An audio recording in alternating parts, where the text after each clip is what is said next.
Buih di sini, buih di sana. Tapi hari ini mata pelajaran adalah asas sains komputer. Apa kaitannya dengan buih?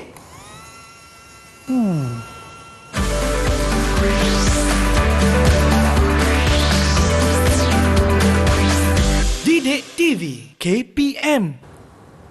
Hai semua, anda sedang menonton Mendengar Rendah di Didik TV KPM bersama dengan saya, Sean Steven, selaku pengacara anda. Dan mata pelajaran kita pada hari ini adalah asas sains komputer. Apa agaknya yang kita akan belajar hari ini? Tetapi sebelum itu, jom kita tengok profil guru.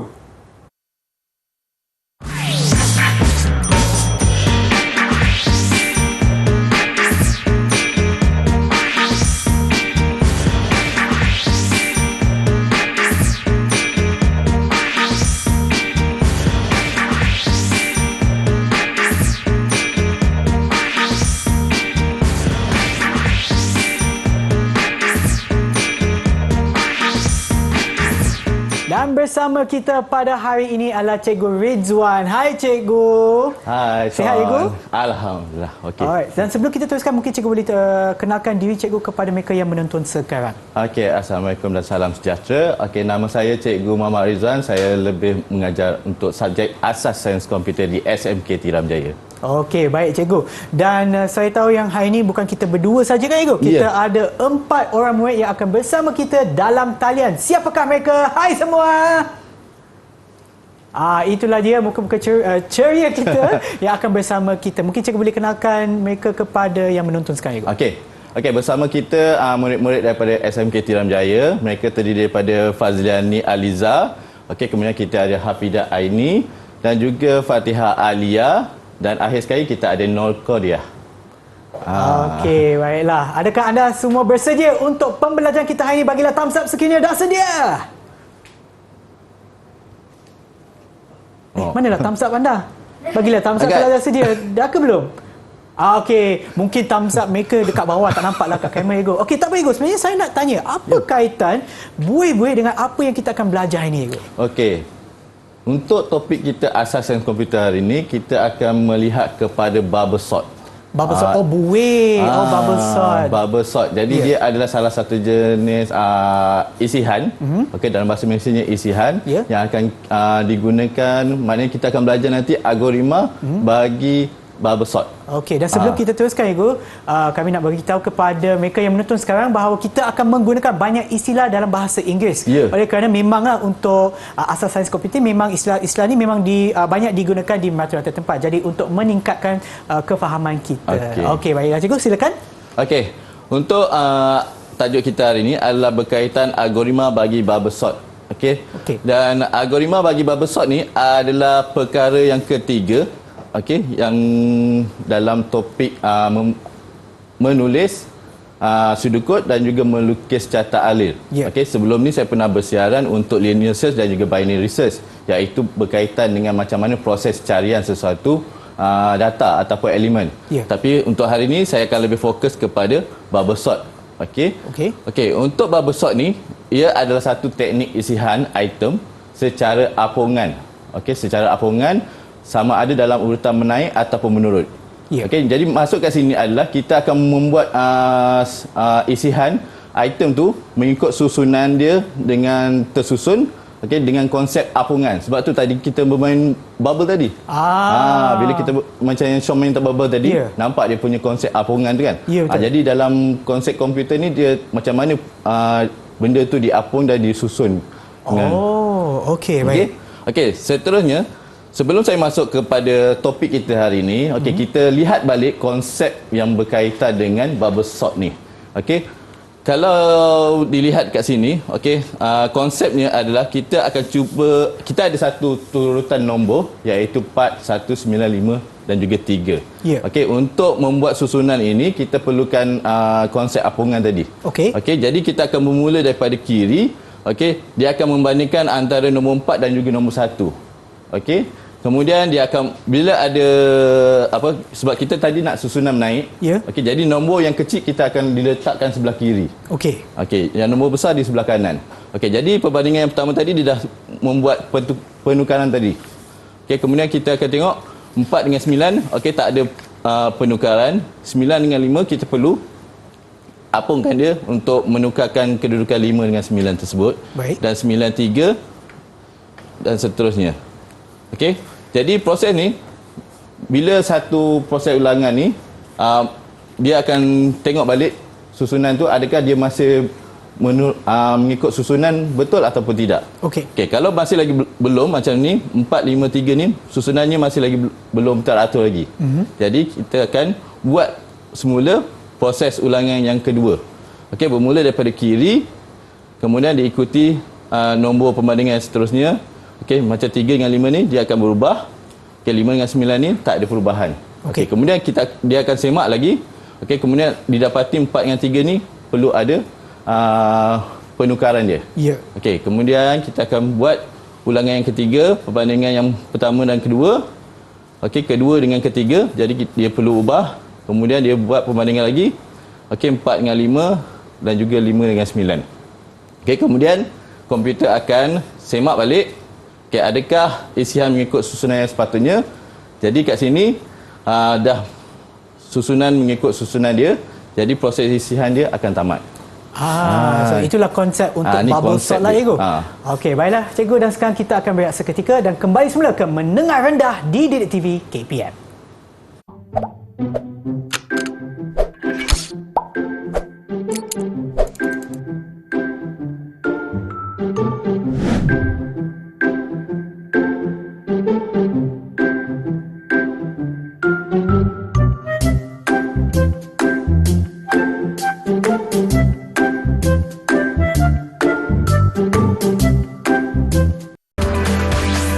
Didik TV KPM.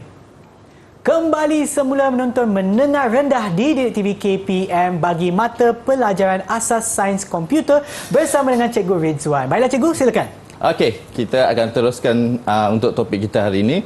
Okey, masih lagi dalam topik algoritma bagi bubble sort. Okey, kali ni untuk permulaan ni kita akan menulis dulu sudut bagi bubble sort ni. Okey. Okey, tadi kita dah tengok konsep dia, sekarang kita akan aplikasikan dia dalam bentuk sudut. Okey. Jadi, sebelum kita nak membuat sudut tersebut, okey, kita kena pasti beberapa pemboleh ubah yang akan ataupun yang dicadangkan untuk digunakan. Okey, di sini saya senaraikan ada 5 pemboleh ubah yang boleh kita gunakan dalam sudut nanti, dan setiap pemboleh ubah ni berperanan untuk menyimpan nilai dia tersendiri, ada tujuan dia tersendiri. Okey, yang pertama kita ada list. Okey, list ni adalah terdiri daripada senarai elemen ataupun item. Jadi 41953 ni adalah senarai dia. Okey, senarai elemen ataupun item yang ada disimpan dalam pemboleh ubah list. Okey, kemudian yang kedua kita ada indeks. Okey, indeks ni merupakan alamat lokasi bagi elemen ataupun item. Okey, jadi macam contoh kalau kita tengok kat sini. Okey, indeks 0 menyimpan nilai 4. Okey, indeks 1 menyimpan nilai 1, indeks 2 menyimpan nilai 9, indeks 3 menyimpan nilai 5 dan indeks 4 menyimpan nilai 3. Okey, jadi setiap nilai ni dah ada dia punya macam alamat lah. Okey, alamat dia. Okey, kemudian yang ketiga kita ada pemboleh ubah number. Okey, pemboleh ubah nama ni adalah jumlah bilangan elemen yang terdapat dalam pemboleh ubah list tersebut. Okey, dalam situasi ni kita ada 5 nilai ni. Jadi 5 adalah jumlah bilangan elemen ataupun item tersebut. Okey, kemudian kita ada pemboleh ubah Okey, seterusnya kita ada pemboleh ubah item. Okey, pemboleh ubah item ni membaca kedudukan setiap elemen item dalam senarai. Okey, nanti kita akan tengok dalam sudut kod nanti. Okey, penggunaan dia. Kemudian kita ada lagi satu pemboleh ubah temp ataupun penuhnya adalah temporary ataupun sementara. Jadi dia akan menyimpan nilai secara sementara di ruang simpanan pemboleh ubah tersebut. Okey. Okey. Jadi bila kita dah ada 5 pemboleh ubah ni yang boleh kita gunakan dalam algoritma bubble sort nanti. Okey. Jadi barulah kita boleh mula menulis sudut kod.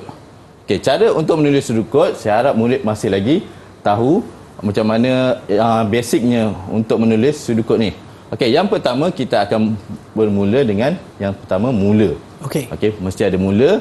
Kemudian yang kedua, kita akan setkan senarai list. Okey, jadi tadi kita ada senarai list adalah 41953. Okey. Dan seterusnya, selepas kita dah setkan senarai list, kita akan isytiharkan dan setkan pemboleh ubah bagi setiap pemboleh ubah number, index, item dan juga temporary. Kita dah isytiharkan pemboleh ubah yang akan kita gunakan tadi. Okey, termasuk dengan number sama dengan 5 ni, kita dah tetapkan pemboleh ubah number ni dia akan pegang nilai 5. Ya. Okey, dia akan simpan nilai 5. Okey, jadi secara automatik pemboleh ubah yang lain ni, index, item dan temporary ni, dia akan menyimpan nilai kosong automatik. Okey, jadi kita tak perlulah tanda sama dengan kosong untuk setiap pemboleh ubah ni. Okey, kita cuma letakkan number sama dengan 5. Okey, bila kita dah isytiharkan dan juga setkan pemboleh ubah yang akan kita gunakan, okey, barulah kita membuat satu sudut kod ataupun satu arahan yang boleh kita gunakan untuk membuat bubble sort. Okey, isian bubble sort. Jadi nombor 4 ni adalah, kalau kita tengok kat sini, 4.1 sampai 4.3 ni secara keseluruhannya ini semua adalah berkaitan dengan macam mana proses bubble sort tu berlaku. Jadi inilah arahan-arahan dia. Okey, jadi yang nombor 4 ni, okey, for index lebih kecil number tolak 1. Okey, maksud dia kat sini adalah index ni tadi, saya kata tadi nilainya automatik menyimpan nilai kosong. Ya. Okey, jadi kosong, adakah kosong lebih kecil number tolak 1? Number tadi kita 5 kan? Okey, 5 tolak 1 maknanya 4. Adakah kosong lebih kecil daripada 4? Jika pernyataan itu benar, okey, kosong memang lebih kecil daripada 4 kan? Ya. Okey. Jadi bila pernyataan ini benar, dia boleh melaksanakan arahan 4.1. Okey, dia akan masuk arahan 4.1 ni, dia akan melaksanakan arahan yang ada pada 4.1 ni.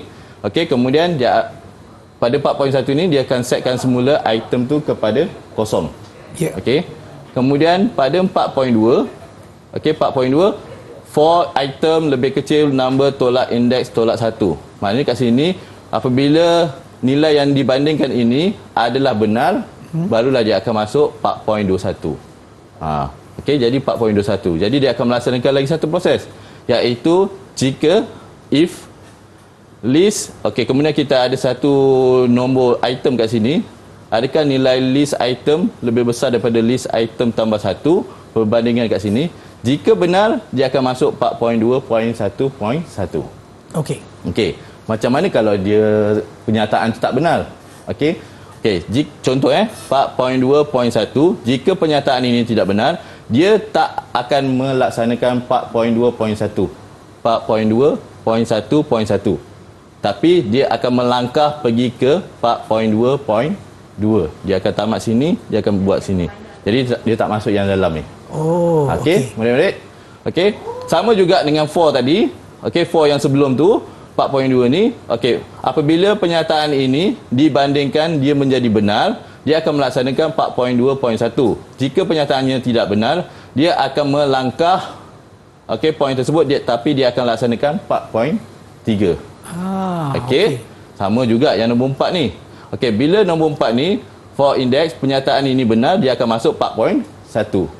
Okey, tapi sekiranya ianya tidak benar, dia akan langkah pergi ke nombor 5.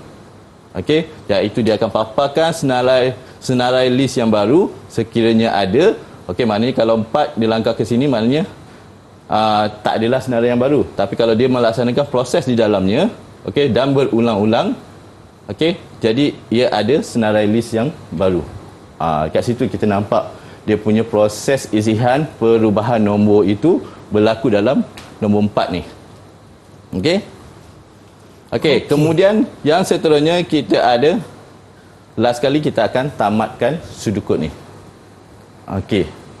Okey, jadi kat sini saya nak jelaskan dalam nombor 4 ni akan berlaku proses pengulangan yang berkali-kali, banyak kali. Okey, bergantung kepada pernyataan yang ada ni, sampailah pernyataan itu menjadi tidak benar, barulah pengulangan itu akan berhenti. Okey. Kalau dia masih lagi menjadi benar, dia pengulangan tu masih kekal lah. Sama. Okey. So kat sini kalau kita tengok 4 ni, okey, Jadi murid dah biasa dengan jenis struktur kawalan. Okey, 4 ni adalah salah satu jenis struktur kawalan. Jadi 4 ni adalah jenis struktur kawalan 4. Okey, kita ada jenis struktur kawalan yang lain. Okey, jadi untuk dalam kes ni kita gunakan jenis struktur kawalan 4. Begitu juga dengan 4.2 kita gunakan jenis struktur kawalan 4. Okey, untuk 4.2.1 ini juga adalah struktur kawalan tapi dia bukan struktur kawalan ulangan. Ia adalah struktur kawalan pilihan iaitu berjenis struktur kawalan dui pilihan. Okey, dui pilihan. Kalau murid masih lagi ingat, kita ada dui pilihan, pilihan tunggal dan pelbagai pilihan. Jadi dalam kes ni kita hanya menggunakan struktur kawalan dui pilihan sahaja. Ya. Okey. Okay, jadi ini adalah rupa ataupun berdasarkan situasi tadi, okey, macam mana untuk kita membuat algoritma bagi bubble sort. Okey, untuk sudukut lah, bina sudukut. Okey. Okey, seterusnya mungkin Sean, saya nak minta murid-murid saya lah untuk uji balik dia punya IQ minda tu. Boleh je Ego. Berdasarkan penerangan saya tadi, mungkin mereka dapat faham ke tidak, kita cuba tengok balik lah. Okey. Okey, di sini saya ada uji minda untuk murid-murid yang ada kat rumah ni. Okey, soalannya, semasa membangunkan algoritma bubble sort tadi, okey, terdapat 5 pemboleh ubah yang saya gunakan. Okey, pemboleh ubah tersebut berfungsi untuk menyimpan nilai bagi membantu pelaksanaan isihan berjalan seperti yang dikehendaki. Okey, yang dikehendaki oleh pengguna lah. Okey, nyatakan setiap fungsi-fungsi pemboleh ubah tersebut. Jadi kat sini saya dah tunjukkan pemboleh ubah yang telah kita gunakan tadi. List, index, number, item dan juga temp. Okey, pemboleh ubah tadi. Okey, jadi setiap pemboleh ubah tadi saya dah kata tadi ada fungsi dia tersendiri, tujuan dia tersendiri. Okey, jadi kita nak minta murid-murid ingat balik, apakah fungsi-fungsi tersebut bagi setiap pemboleh ubah ni. Okey. Jadi saya nak minta siapa? Kita atau Syah nak pilih ke?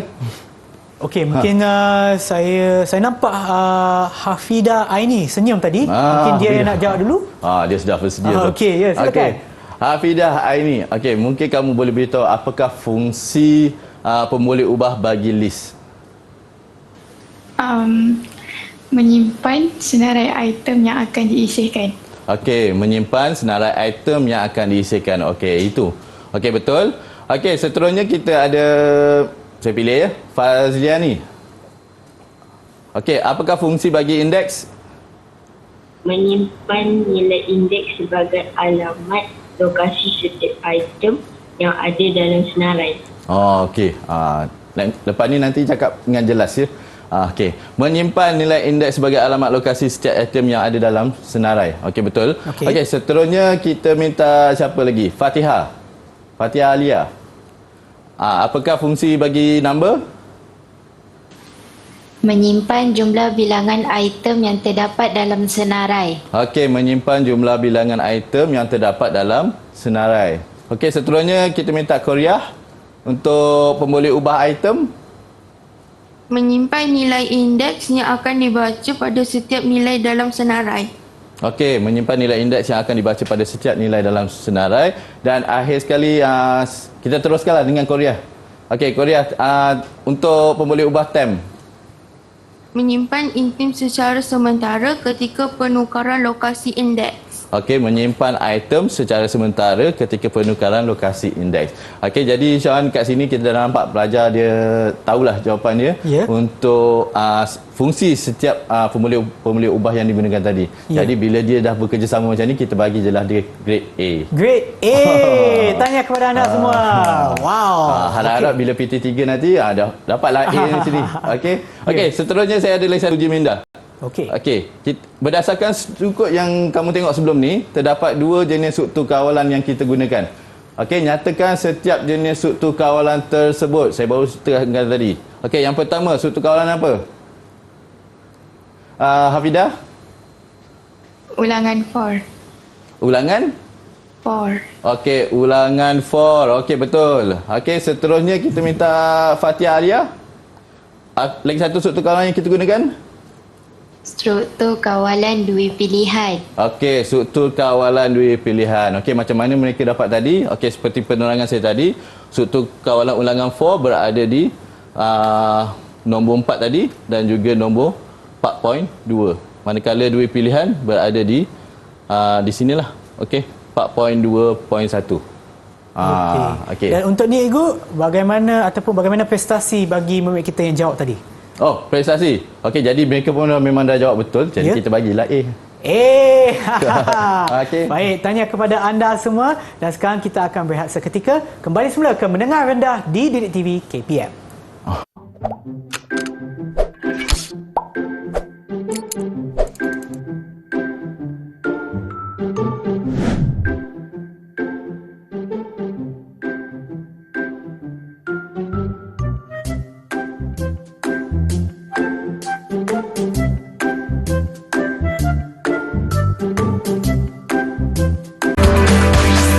Didik TV KPM.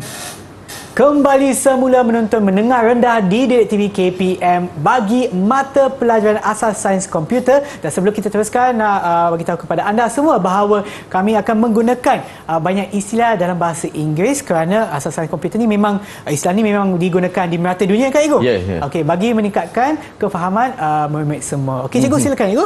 Okey, kita boleh teruskan. Ya. Tadi kita dah kenal konsep dia. Ya. Jadi bila dah kenal konsep dia, kita mudah nak menulis sudut. Okey, bila nak menulis sudut, bila murid dapat kenal pasti 5 pemboleh ubah yang telah dinyatakan tadi, jadi memudahkan murid-murid untuk membuat sudut tersebut. Okey, untuk yang seterusnya, kita akan melukis catak alil. Okey, selalunya murid-murid ni bila dah buat sudut mudah dia nak buat catak alil sebab catak alil ni adalah berdasarkan pada sudut kod yang telah dia buat tadi. Okey. Jadi kita akan teruskan untuk melukis catak alil. Okey, untuk melukis catak alil, okey, macam tadi dalam sudut kod kita ada mula yang pertama dan yang kedua ni setkan senarai list 41953. Jadi bila dah buat benda ni dalam sudut kod, mudah kita aplikasikannya dalam simbol catak alil. Okey, iaitu mula kita akan menggunakan simbol bulatan bujur. Okey, kemudian untuk setkan senarai list 41953 tu, okey, kita ambil ayat dia dan kita masukkan dalam simbol yang bersesuaian, iaitu simbol segi 4 tepat ni yang kita kenali sebagai proses. Okey. Tadi simbol mula dia bulatan bujur. Untuk proses simbolnya adalah segi 4 tepat. Okey. Seterusnya yang nombor 3. Okey, tadi kita dah buat isytihar dan setkan pemboleh ubah, number sama dengan 5, indeks, item dan juga tem. Okey, jadi kita akan letakkan proses yang ketiga selepas anak panah. Okey, kita masukkan ayat je saja dalam kotak yang bersesuaian, iaitu kotak segi 4 tepat. Ya. Okey. Saya nak beritahu kat sini, untuk dia kalau tengok kat sini, isytihar dan setkan ni saya dah gabungkan dalam satu ayat ataupun satu kotak. Okey. Ada murid dia biasa dia tulis isytihar, pemboleh ubah, number, indeks, item, tem. Okey, dia buat isytihar dalam satu ayat, kemudian dia tambahkan lagi satu ayat, setkan pemboleh ubah, number sama dengan 5, indeks number sama dengan 5, indeks sama dengan 0, item sama dengan 0, tem sama dengan 0. Okey, dia mengasingkan. Okey, tapi dalam situasi ni kita sebenarnya boleh menggabungkan terus. Okey, supaya yang pertama kita boleh mudah bila kita nak mengesan kesilapan ataupun ralat nanti, kita boleh mudah untuk kesan dia nanti. Okey. Jadi yang pertama, kedua, ketiga kita dah masukkan ke dalam simbol yang bersesuaian. Okey. Kemudian kita akan sambung. Okey, ini simbol sambung ya. Okey, sambung disebabkan ruang yang ada ni tidak mencukupi. Jadi kita perlukan simbol sambung ni. Okey, simbol sambung ni bentuk bulat, bukan bujur lah, bulat. Okey, jadi kita sambung untuk yang nombor 4 tadi. Okey, kita sambung dengan bulatan ni. Okey, untuk nombor 4 ni, untuk yang pertama dulu. Okey, 4 for index lebih kecil number, tolak 1. Okey, kita masukkan dalam kotak seperti diamond ni, belian. Okey, kotak belian ni maknanya kat sini ini adalah kotak bagi struktur kawalan. Okey, struktur kawalan. Jadi kita ambil dia punya ayat, kita masukkan dalam kotak belian ni, okey, sebab ini adalah kotak struktur kawalan tadi. Ya. Okey, bila struktur kawalan ni dia akan melibatkan pernyataan benar ataupun tidak benar, ataupun pernyataan benar ataupun palsu. Jadi macam saya kata tadi, sekiranya pernyataan ini adalah benar, dia akan membuat proses 4.1. Jadi kita letak sini ya, dan kita letakkan 4.1 tu iaitu setkan semula item sama dengan kosong. Okey, yang ni dalam kotak proses dia. Okey, kemudian diikuti, okey, selepas 4.1 dia akan melaksanakan 4.2. Okey, dia akan melaksanakan, tengok anak panah ni, dia akan melaksanakan 4.2. Okey, iaitu penyataan perbandingan, okey, for item lebih kecil number tolak indeks tolak 1. Jadi ayatnya kita masukkan dalam simbol struktur kawalan, okey. Simbol struktur kawalan ni. Okey. Jadi selepas ini macam tadi kita ada pernyataan sama ada dia benar ataupun tidak. Jadi sekiranya pernyataan benar, dia akan masuk 4.2.1.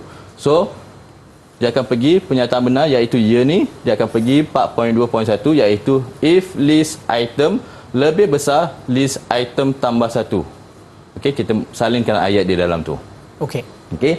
Okey, kemudian sekiranya pernyataan 4.2.1 ni benar, barulah kita boleh masuk 4.2.1.1. Okey. Jadi kita masukkan, jadi ini adalah pernyataan benar daripada yang sebelum ni. Okey, jadi barulah kita boleh buat laksanakan 4.2.11, 4.2.12, 4.2.1.3. Okey, kita masukkan dalam satu kotak. Rangkumkan sekali. Ya. Okey, nak mengasing kamu tak apa. Satu baris dalam satu kotak, satu baris satu kotak tak apa. Tapi lebih mudah kalau kita letakkan dalam satu kotak supaya kita dapat, macam saya kata tadi lah, bila kita ada kesilapan, kita mudah nak kesan. Okey. Okey. Okey. Itu sekiranya pernyataan tersebut adalah benar. Okey. Oh, kita ada satu tadi. Okey, kat sini bila proses ni tamat, dia akan pergi 4.2.2. Okey, jadi prosesnya kita letak kat sini. Okey, kita masih lagi menggunakan kotak proses iaitu berbentuk segi 4 tepat.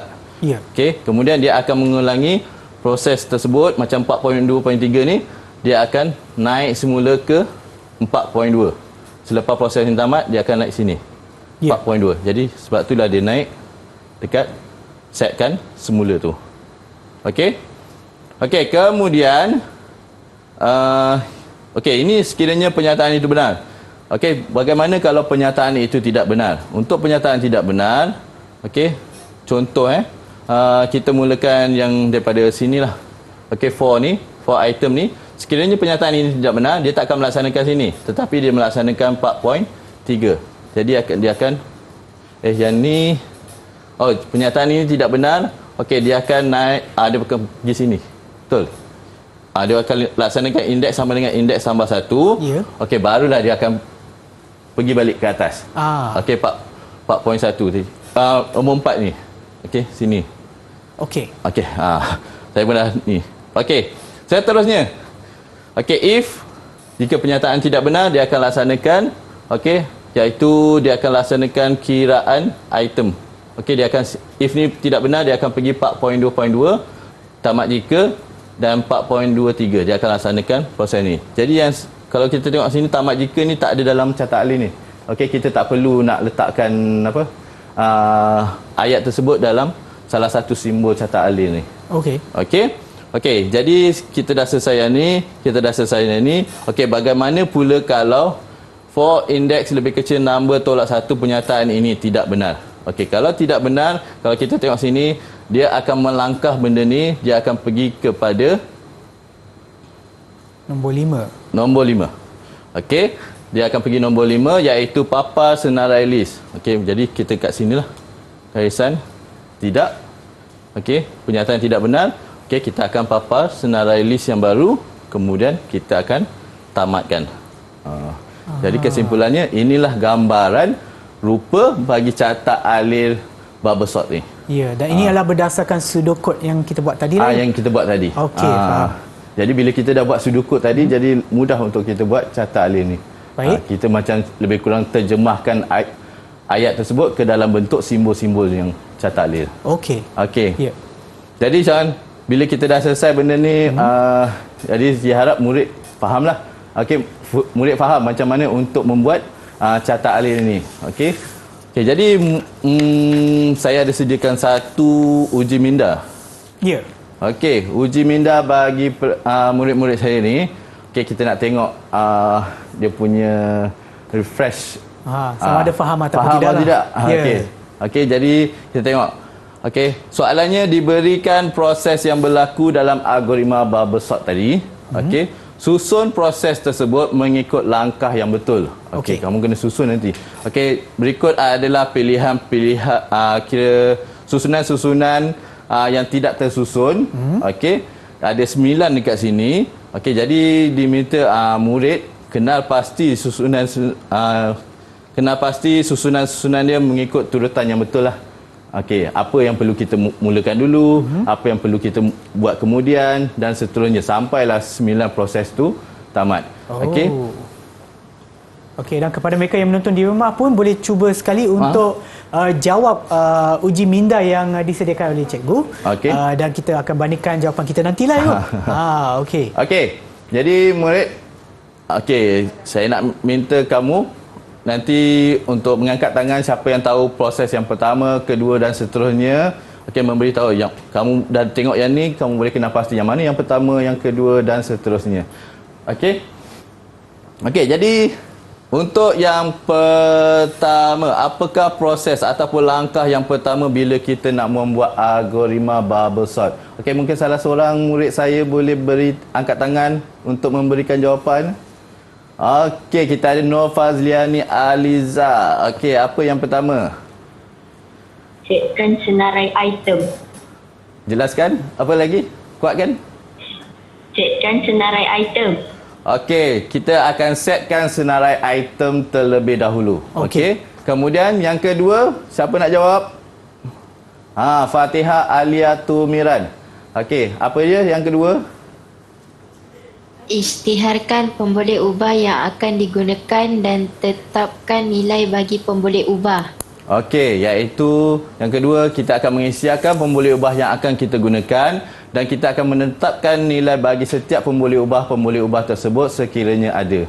Okey, kemudian yang ketiga, ada siapa boleh angkat tangan nak memberikan jawapan? Okey, Hafidah Aini Kamidun.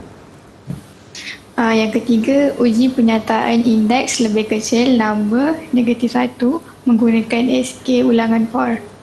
Okey. Uji penyataan, penyataan indeks, adakah dia lebih kecil daripada nombor tolak 1? Okey, dengan menggunakan struktur kawalan for tadi. Okey, kemudian yang keempat ada Korea? Korea. Okey, no Korea. Okey, berikan jawapan yang nombor 4. Jika pernyataan benar, setkan intim sama dengan kosong. Jika pernyataan tidak benar, paparkan senarai intim.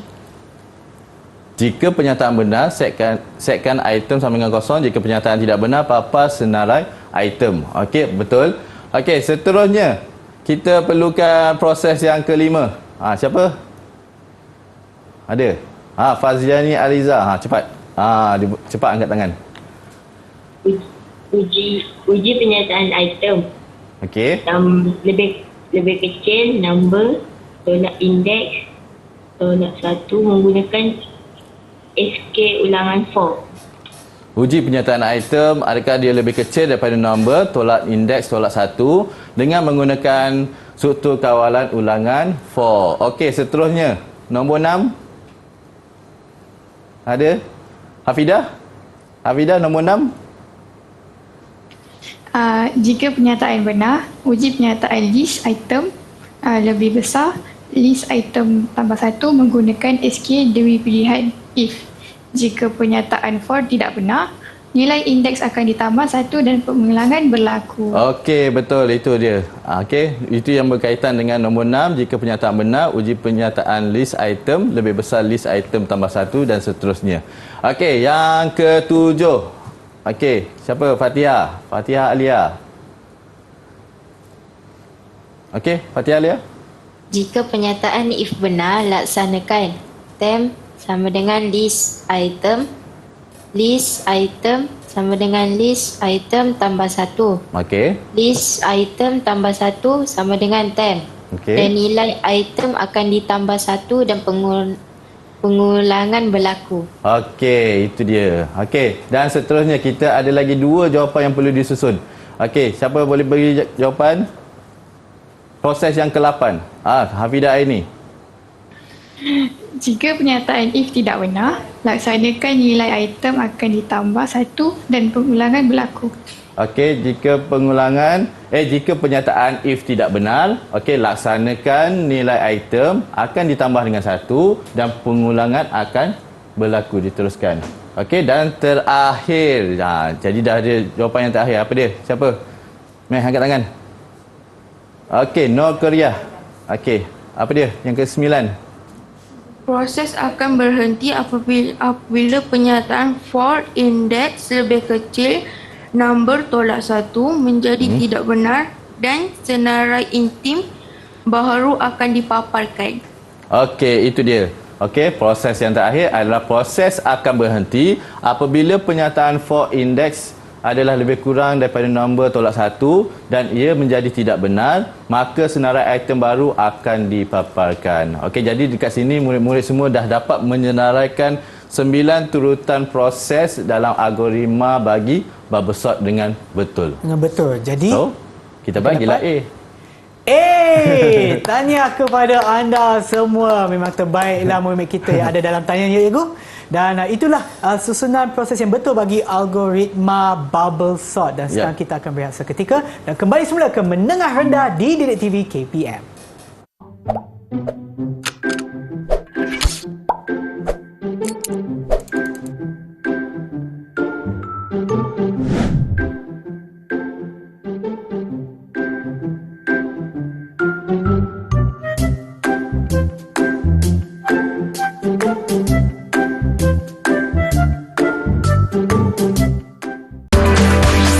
Didik TV KPM.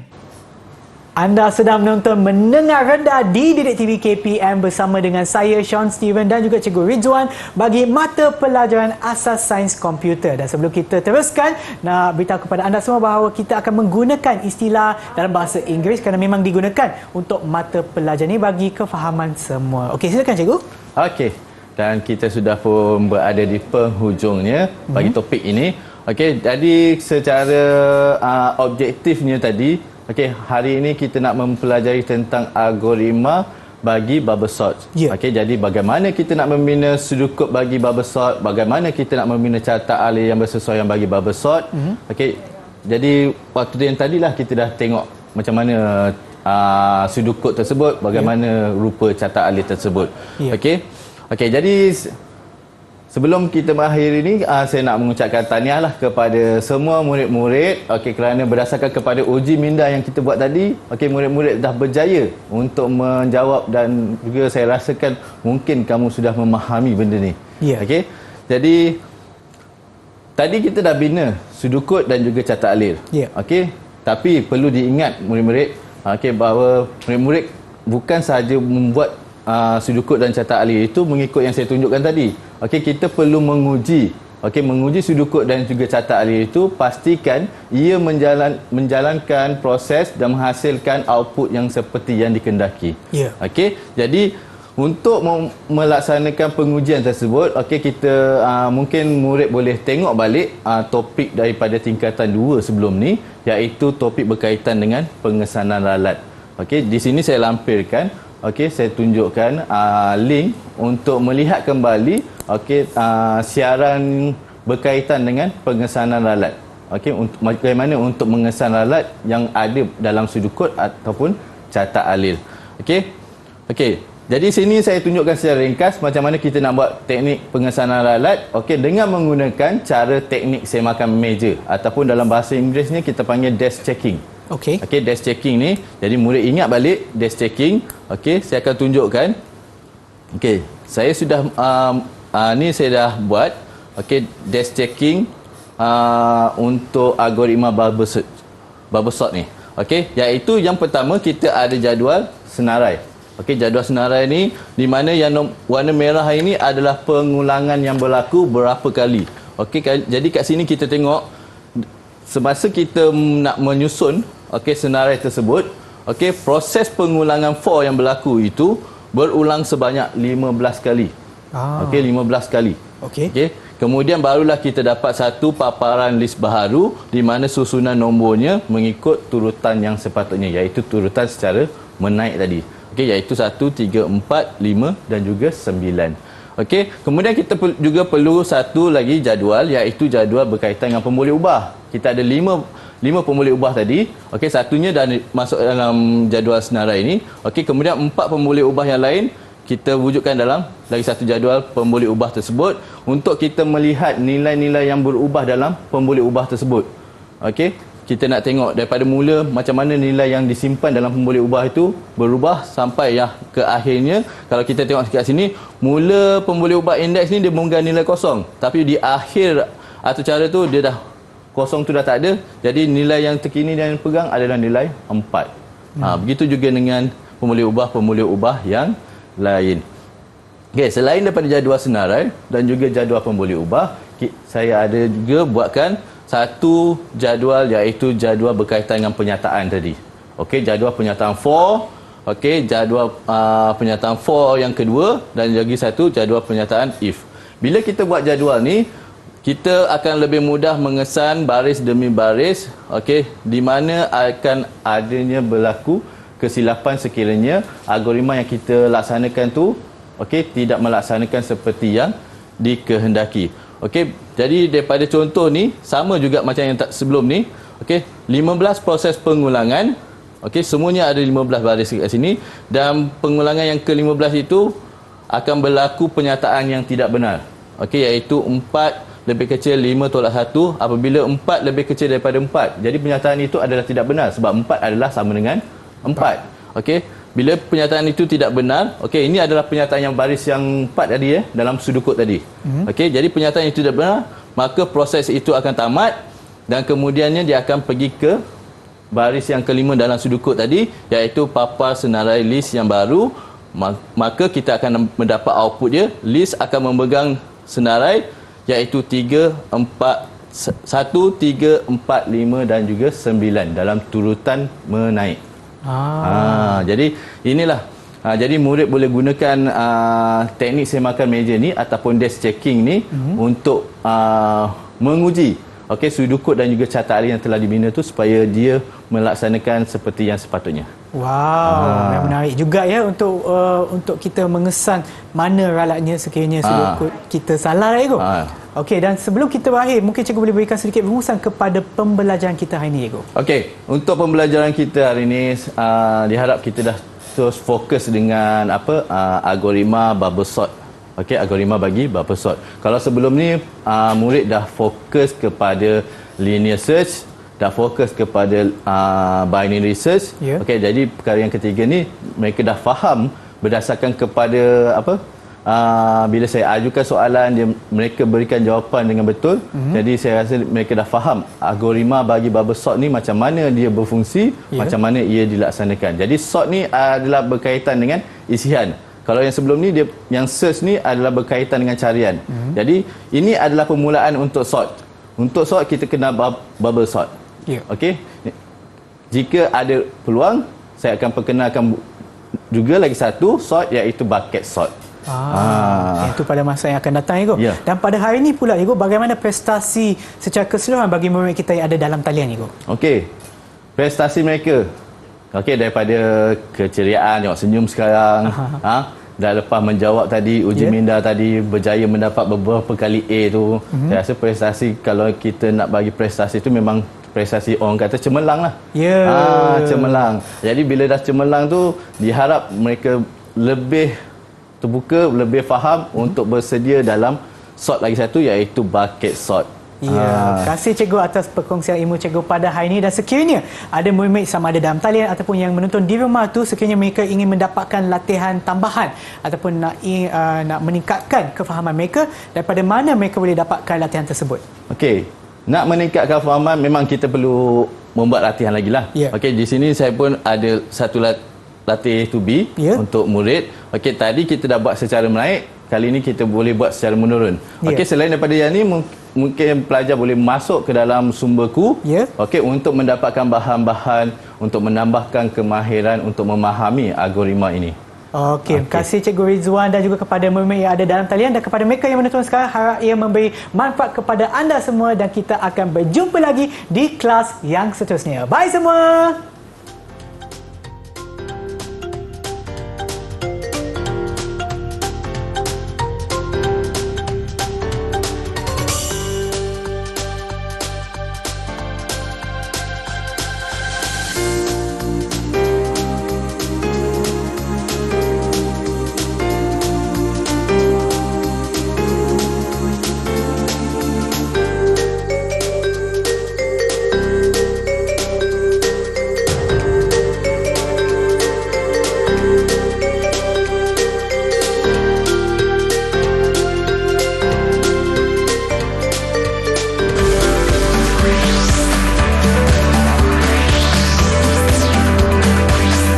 Didik TV KPM